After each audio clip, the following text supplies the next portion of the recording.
Welcome to another episode of Passionpreneur TV. I'm here today with Kate Muker from Conscious Divas. Hi, Kate. Hi. So tell me, how did Conscious Divas first get its start?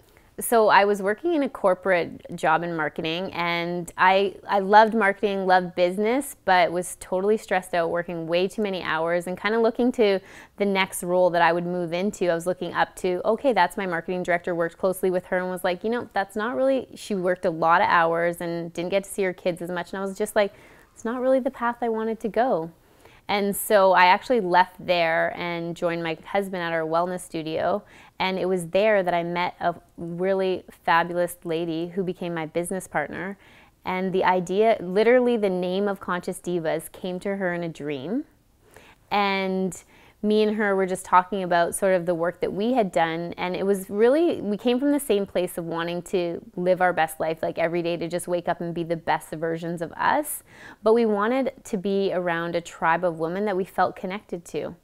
And what I had found is that I'd been to different meditation retreats and things like that in the past. And although I loved the wisdom I got from them, I really didn't feel connected to the tribe. I didn't feel like those were my people. And so that's really what sparked it, just from really our own interest of wanting to grow more, but to be around like-minded women who we felt were on a similar journey, and sort of to also take away the stigma that maybe people had about what spirituality was or what personal growth is to people, because sometimes I feel like people are like, oh, is that religion or what is it? And it was like, no, it's just about, there's no rules. I think that was the big thing too, is like, let's create a community where there is no right or wrong. It's really just about being the best version of you and going inward and finding what that is for you. So you help people experience their best selves. How do you go about doing that on and offline? The organization is more centered around women, but we have started to open up and have larger events that we then have included men in, because people are like, well, where's the space for the men? So how we do that is we host large events called Living Extraordinary, which is a format similar to TED Talks and Hay House, where it's really short. You have 12 speakers and they each get 7 minutes. And with that, it's all people that are sharing sort of their journey to living extraordinary, or a lesson or something they've learned along the way. And so we host those events a few times a year in Vancouver. And we also hold monthly events, which I call spiritual circles for modern women. So those are a little bit more heart-centered and intimate, where women can come together and just really feel connected, and a place that's safe to just, and we usually have a presenter, so it's based around a topic, and we might do a meditation.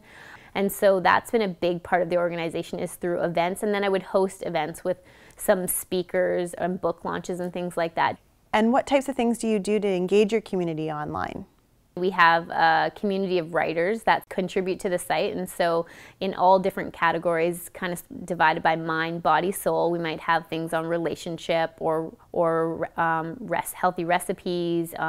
As a mom, I'm definitely starting to blog more and just kind of share that journey. It always comes back to people's spiritual path, and like really it's an inward journey, whether you're doing the dishes and kind of being present in the moment there. And so a lot of the wisdom that's shared on our site is really about that. And so we send out new articles weekly, and sometimes we'll have like live teleseminars or webinars where we'll be interviewing different writers or speakers.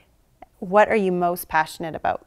So my passion is truly around living with radiant health, in spiritual alignment and joyful abundance. And because I feel like we really have to take care of our temple in order to fully live an experience, but it's through that spiritual alignment that we can be guided to everything. So when we take care of our health and we're spiritually aligned, we definitely feel more full. And then when we live abundantly, and abundantly on one side is finances, but really abundantly is an optimistic perspective of life and how you live. And so to me, those three marry together to make you really be able to have your fullest experience and live into your potential. That was awesome. Thank you. Cool. If you would like to be a Conscious Diva, come on to the website and join the community. We're looking for a tribe member just like you.